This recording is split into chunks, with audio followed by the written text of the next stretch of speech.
Ayusin ko, di kalimutan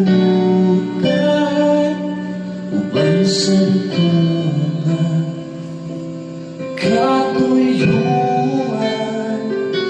Inisubong ko sa kalangitan pag-abungan mo. Kapito ko na imong ipahimo